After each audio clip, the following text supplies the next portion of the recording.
We covered all four Gospels in the last year, and before we go anywhere, I want to go back to the Old Testament a little bit because it's something we've talked about before, and some of it you've heard several times, but we're going to just go through some of the main stories in the Old Testament because, as we say, the Old Testament is not a history book. And a lot of the stories in it are stories. They're not supposed to be true incidents or true stories. They're stories that are supposed to teach us something in a very simple way for simple people. Remember, the Hebrews were people who wandered around the desert, and they weren't the elite. They didn't have a great high culture or civilization.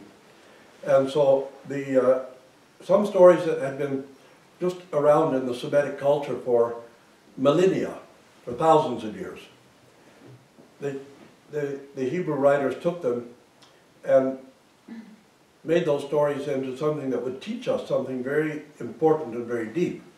Something that gave us an understanding that, God wanted us to have, this kind of understanding of humanity. Now what happens later, particularly in the West, among Christians, they look at the Old Testament, and of course they're not Jews, so they don't understand it as a Jewish text in the first place. And you look at it and you think, well, Judaism goes back to Genesis.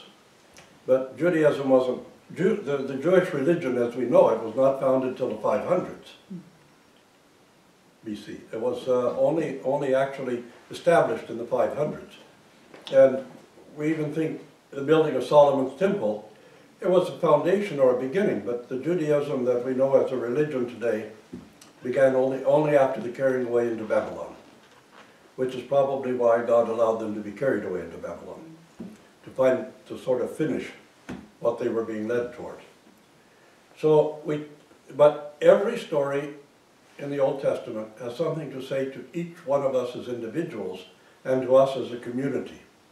The stories are there to teach us something and instruct us.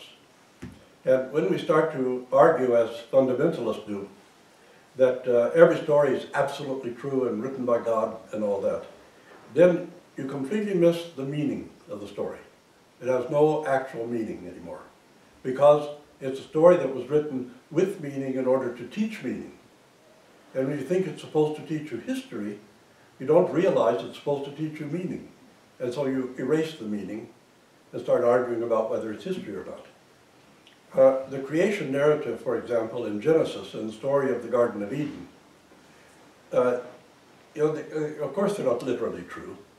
The idea that God would have revealed the whole process for the creation of the universe to simple people living in the desert is absurd. They couldn't have understood one word of it.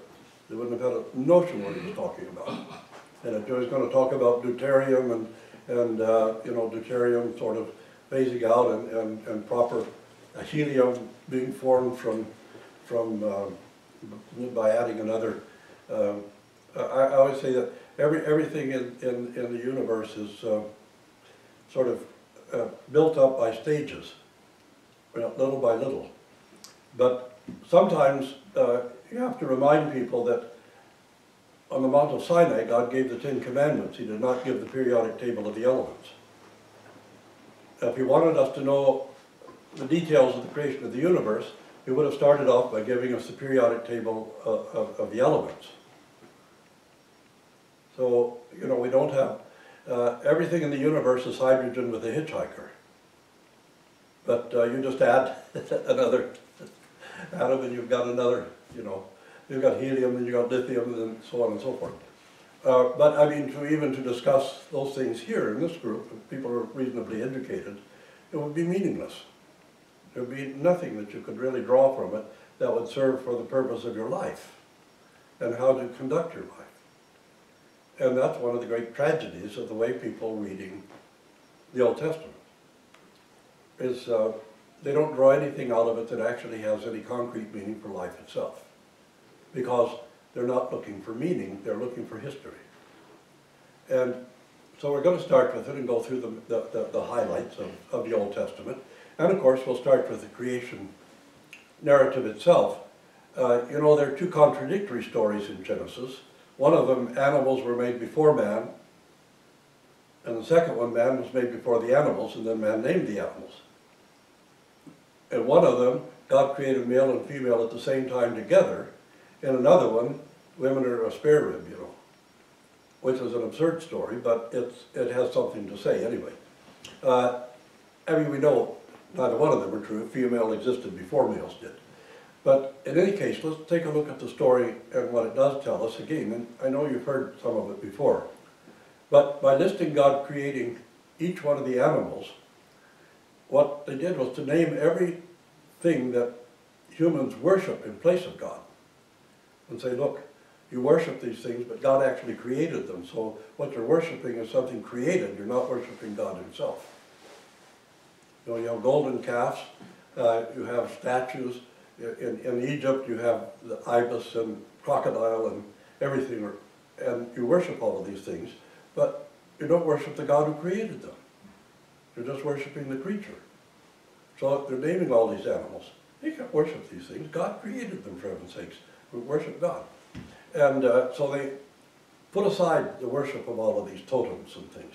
Because totemism, you know, the worship of certain animals, was fairly predominant religion.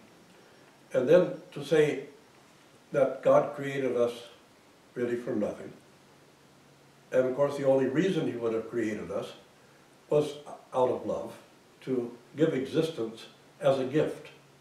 But since God is the only actual source of life, every life is an extension of God, because he's the only source of life. So life itself is an extension of God. And it's how he enters into our being, by giving us life.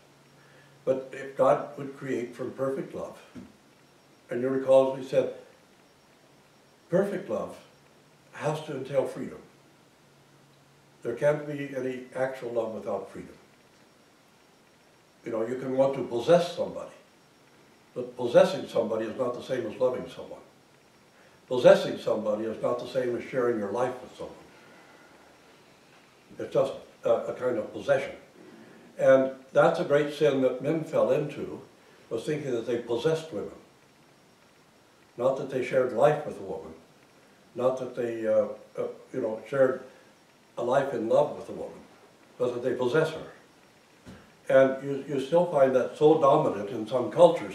We've only just worked through it in our own culture here. You know, women only became legal persons in the 1930s in the English-speaking world. Before that, women could not legally sign legal documents. I mean, the law wasn't always enforced, so they did. But if a woman inherited from her husband, and then she got married again, what she inherited no longer belonged to her, it belonged to the husband. Automatically. She had nothing. And that's, I don't know if any of you ever read the novel David Copperfield, but that's the basis, that's how the story starts in David Copperfield. And Dickens, of course, was exposing social inequity and social injustice in all of his books. But that's how it was. And we didn't realize it here in Canada until the Prime Minister wanted to appoint a woman to the Supreme Court. I think it was Mackenzie King, I may be wrong. But somebody said, you can't appoint a woman to the Supreme Court, they're not legal persons, she can't sign anything. Mm-hmm. So, and everybody was horrified because, you know, this hadn't come up for decades, so people had forgotten. They're absolutely horrified, so they had to change the law about it. It was just that women were possessions of men. It's pretty much that way in the Islamic world. That's why Muhammad refers to a woman as a man's field. Says a man can plow his field anytime he wants to. In other words, you can slap your wife around and rape her if you want. You know, that's, you know, she's your possession, you own her. That's why in the West, the father gives the bride away. Because a woman had no self-identity. She was identified with the man who owned her. Her father owned her until he gave her away to the husband who then owned her. That's why we don't do it in the Orthodox world, because we don't agree. Nobody owns a woman, you know. And that's why the husband and wife come together from the back of the church. They come as equals in it. And we didn't always observe that in the Orthodox world. I mean, take a look in Serbia and Greece. I mean, St. Cosmas of Etolia, the great New Testament prophet, had to remind the Greek men they were maltreating the women, and he said one time, don't you realize that one and the same Jesus Christ died for the woman as died for the man? So you both have equal value, you know. And, but it was very difficult to get people to grasp and understand that. And that's why we say that love without freedom isn't love, it's possession. So if you love somebody without freedom, it's an obsession, it's not love. And if you demand love without freedom, it's a psychosis, it's not love. You're psychotic, that's all. And you want to possess. And freedom requires, of course, choice, and it requires trust. So the Garden of Eden shows us that God entrusted something to us. He had such perfect love that he trusted us and entrusted something to us. We were to keep the garden and dress it and look after it. That's why I say that the global climate change and the ecology crisis is the greatest sin of mankind of all. Because we were supposed to look after the garden, we weren't supposed to destroy it. And so God entrusted us. And of course, the story uses, as a metaphor, it uses two trees in the garden. It uses the tree of the knowledge of good and evil and the tree of life. You know, it's rather absurd to suggest that those are actual trees.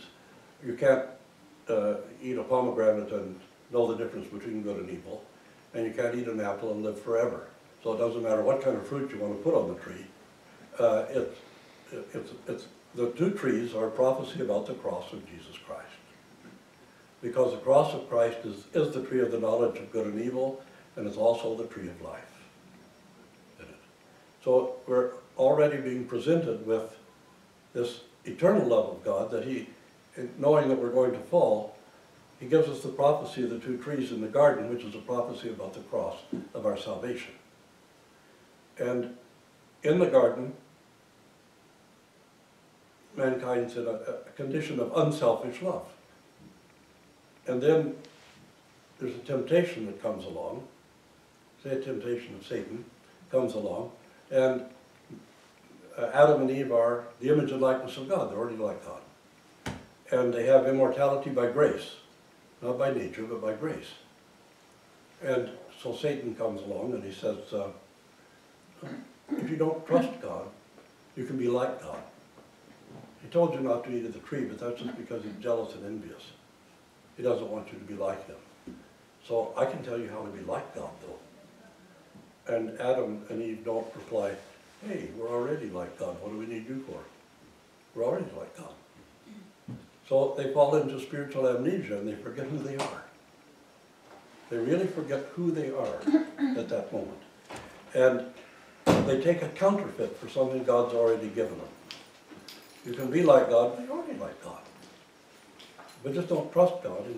So the minute Satan says, you can be like God, it starts working in their mind. And that's the birth of ego, because this is egotism. I can be like God, this is ego. So the birth of egotism and self-centeredness. That's what the story is really about. The fall, our fall is a fall into egotism, self-love, and self-centeredness. That's what it is. And death is not a punishment by God for mankind's sin. It isn't. In no place are we told that it's a punishment by God. Death is a natural result of separating yourself from life. Because we have life by grace, not by nature. Only God can have life by nature. Mankind can't. So separating yourself from the grace from God, death becomes inevitable. And you know, you have mortality to begin with, but not death, because you're immortal. You're created. But now you inherit death because you become alienated from God, who's the source of life. And fall away from this relationship of unselfish love into egotism and selfishness. And that's why the second story is about Cain and Abel. And you know, that Cain was the eldest. He was the one who had the authority over his brother. really possession, everything that he inherited everything. Still, it wasn't enough, because when God accepts Abel's sacrifice, because Abel offers it from the heart, and refuses Cain's sacrifice because Cain offers it just because it's the law. Just because you have to. This is the rule. You have to follow the rule. But nothing from the heart. So God doesn't accept it. And Cain is bitter about it. What did God say to Cain? Look, if you offer it rightly, I'll accept it. Your brother offered it rightly. He offered it from the heart. You're offering it because you think it's a rule of the law. And following the rule of the law isn't, that has nothing to do with your relationship with God or with your salvation. It's what comes from the heart that makes us related, that relates us to each other. And consequently, Cain is seized by ego and self-centeredness, self-love. So he has to kill his brother. He could have just corrected himself, but he has to kill his brother because his ego has been wounded. His ego has been wounded. And this is what happens. This is why murder comes around. Ego has been wounded. There's scarcely you can find any murder that takes place where ego isn't involved someplace. Ego and self-centeredness or self-love. Somehow, and it leads us into such a terrible delusion that we can even justify killing somebody because of the delusion that comes with egotism and self-love in it. And you start wars. For what reason? Because it's our ego. We're better than them. We should conquer them. We should conquer them because they should pay us tribute because we're better than them, we're higher than them. It's all about ego and self-love.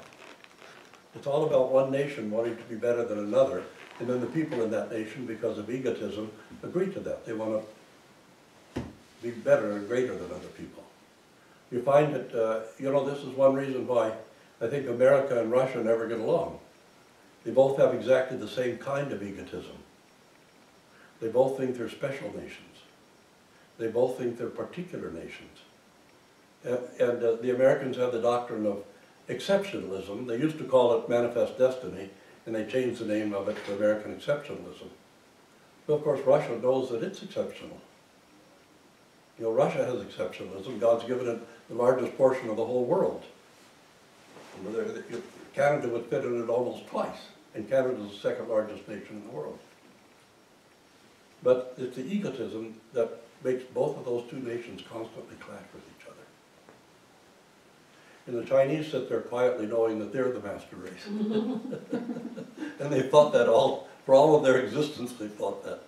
So but it's egotism that causes all of this strife.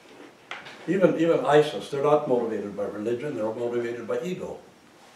We've got it right and everybody else has got it wrong. So we're going to kill everybody who doesn't want to have it right like us. It's just ego. It has nothing to do with the teaching of Muhammad. They use the teaching of Muhammad, but then we've used the name of Jesus Christ to do some really horrible things as well. I mean, look at the Inquisitions or the St. Bartholomew's Day Massacre or the 30 Years' War. We didn't have an Inquisition in the East because Orthodoxy is built differently. And we didn't have a 30 Years' War in the East because Orthodoxy has a different concept. But in the West, the 30 Years' War killed, what was it, 30% of the population, or 40% of the population of Europe died in the 30 Years' War. 40% of the entire population of Europe died in a war between two Christian groups. It was a war among Christians. And 40% of the population of Europe died in that war. And that was sheer unmitigated egotism. In the East, we've never had a war waged by any Orthodox country based on religion, ever. And we never had inquisitions and that sort of thing. But still, this kind of unique egotism that's sprung. We have our own particular egotism, of course. Most of ours is pettiness and petulance. See, the West was more egotistical, we're more petty and petulant. But this is just a sign of what happens. I mean, the Crusades they said, liberate the Holy Land, but they went out of egotism. Because the Muslims also had reverence and veneration for the holy places. But they didn't. They went there and they slaughtered Christians, Eastern Christians as well, because it was their egotism that drove them to go there. So all of these things, and this is what this story about the fall of mankind is really all about. What is the basis and the root of all of human problems, and of all even of international problems? If it is egotism or national egotism. And every one of our nations has a mythology about itself. Why are we better than the others? Why are we better than everybody else? You have Holy Russia, Heavenly Serbia, and I don't know what, the Greeks just know they're better than everybody else. They don't have it. Mia patria, mia patria. We are superior anyway. Yeah. Yeah, they just sit there like the Chinese and know they're superior. But I have to say though, one thing I have to say about Greece, it has the most generous refugee policy of any nation. You know, the Greeks have always been very open-hearted with people like that. And they paid a dear price for it very often. Yes. Yeah, but the Greeks have opened to everybody who is a refugee. And that's, I mean, that's because they're really Orthodox, I think. But anyway, this is where we wanted to go with this, first of all, in this story of the fall of mankind and what it really means to us. And what our great struggle is against the delusion of egotism, the predest, as we call it, of egotism. I think what do you use in Greek? Plani. It's a plani. Plani? A plani, it's a spiritual delusion. Mm-hmm. Yeah, a plani, yeah, we say predest. But we live a life of delusion. That's part of the fallen human condition. We all live in some kind of delusion of some kind. It's a delusion about ourselves, about our nation, about our language, about our people, and all of this. And part of what we're being told right at the very beginning in the book of Genesis is, look, dude, you're deluded. Don't push it too far. That's a part of it. Just come back from this delusion and come back to understand that the path of our destruction was the loss of this relationship of unselfish love. Or, you know, I always quote my mentor, Father John Romanides, who said the only way back to paradise is through growth in unselfish love. The only way to defeat the power of Satan in your life, in your community, is through struggling for unselfish love. Because that's something Satan can't live with. It's the antithesis of Satan, the very anti of Satan. And so that's our great struggle. This is just the beginning. And remember that in the Old Testament now, the Jews never again talk about the creation. They never again talk about Adam and Eve. They never mention the fall. It's never mentioned anywhere else in the entire Scripture. It's because this is a great moral story that's given to us. It's not supposed to be history. And we'll refer to it time and time again. And Christ will refer to it. So look, remember what this is supposed to teach you.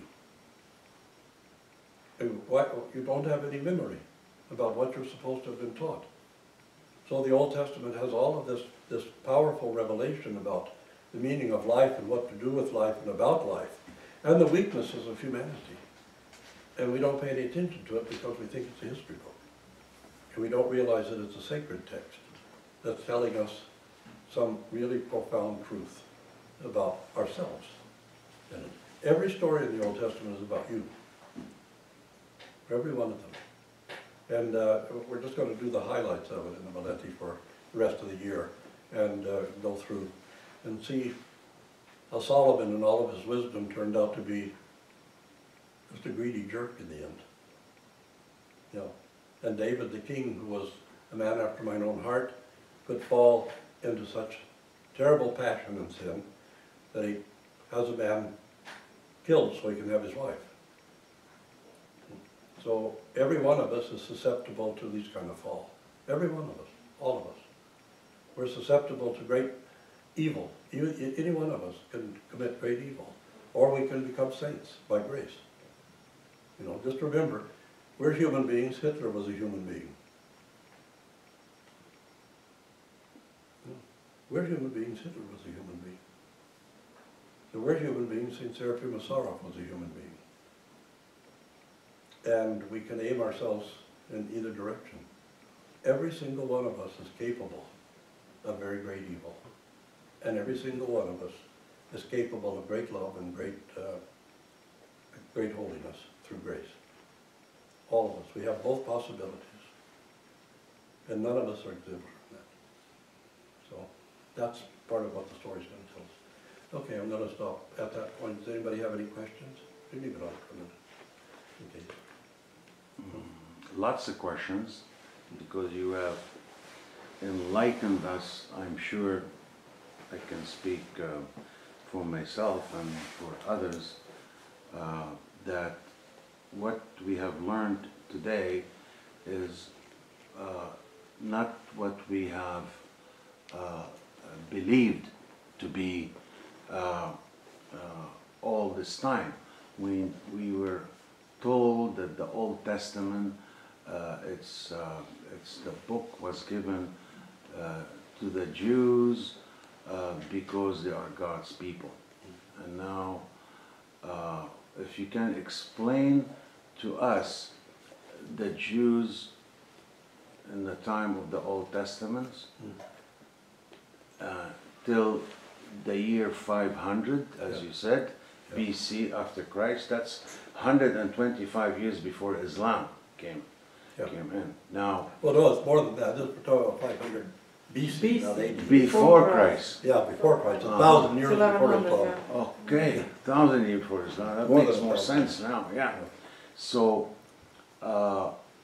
what was it before? How it became after? In a way, it does make sense, because if you were to ask a Jewish person in our modern life now about his faith, about the Old Testament, most of them don't know it. Most of them, they cannot answer. No, most Christians don't either. And most Christians don't read the Old Testament, they know stories from the Old Testament. That's true. Most Christians don't read the New Testament, they know stories that some demagogue on the stage tells them. Well, And then they believe what the demagogue shouts and screams and hollers from the stage. it's true. That's mostly what, Western religion is about. Some demagogue jumping and leaping and hopping and screaming and shouting and yelling on a stage. And then they believe that without reading anything. Whatever he says is fine. They don't read it. They don't check it out. Few people read it, but they don't think about it. They just, whatever the demagogue tells them, they believe. You can call him pastor, minister, or whatever, but he's a demagogue. And he's there controlling and manipulating people's minds. And not teaching people how to think for themselves. But that's an important part, is critical thinking, so you can get to the point of things. Remember, where was Abraham when God called him? Where was he? Yeah, it wasn't in Judea. It wasn't in Israel. No, No. not at all. No. And we know that the book of Genesis was not written until the 500s, because it says that Abraham came from Ur of the Chaldees. From? Ur of the Chaldees. Chaldees, yeah. But the Chaldees didn't exist until the 600s. So how is that? Well, it's just simple. It was Samaria. But the Chaldees were a tribe of Western Semitic people who drifted into the Delta along where, after where the Marsh Arabs live today, the south part. Chaldees. Toward the Gulf. Chaldees. The Chaldees, they became a tribe. They became an identifiable tribe in the 900s. This would have been nearly 1,000 years after Abraham's time. Then they drifted in, and we know they came from the west because they have a Western Semitic dialect. And then they drifted into that area where the Marsh Arabs were. By the 600, they gained enough power that they took over Babylon and provided only 2 short dynasties of kings, very briefly. But at the time of the carrying away into Babylon, it was the Chaldees who ruled. Consequently, the book of Genesis was written during the time of the carrying away into Babylon. Otherwise, they wouldn't have said that he came from Ur of the Chaldees. So that kind of clues us that the stories were written down and given. But these are stories that were from ancient times that had been revealed in the very beginning as a story that's supposed to teach you something. So they took the story. Paradise is a Persian word, actually. It means a walled garden. So, but the story was given with this revelation, this meaning and revelation about it. And remember in the fall how even that the prophecy says that Eve's child, his heel's going to be bruised by serpent, by Satan, but Christ will bruise his head and crush him. Mm-hmm. Gotcha. So that prophecy was there right in the very beginning. So the story was taken in order to give a prophecy, but the story didn't originate with the Jews, and it certainly wasn't written down by Moses. Who wrote it? Well, some of the scribes, likely, or the teachers who were in Babylon. They took, see, They used to write in those days, the Oh, new yeah. alphabets? oh, yeah, they, sure. Incredible, like, do you need water? Go, go, go. Kind of fundamentalist perspective, we're never going to get the meaning of the story. We're just never going to understand what they're trying to say to us. And that's our problem. The Old Testament is a long story of man's temptation to fall into idolatry of one kind or another. It's a long struggle with idolatries. And everything that God tries to do to bring people out of idolatry and focus them seems to almost fail. And this is why when the prophets come along and give us something of a different kind of revelation that prepares us for Christ. Yeah. And that's, I mean, I don't want to go on beyond that because we'll be going too much. But, Okay.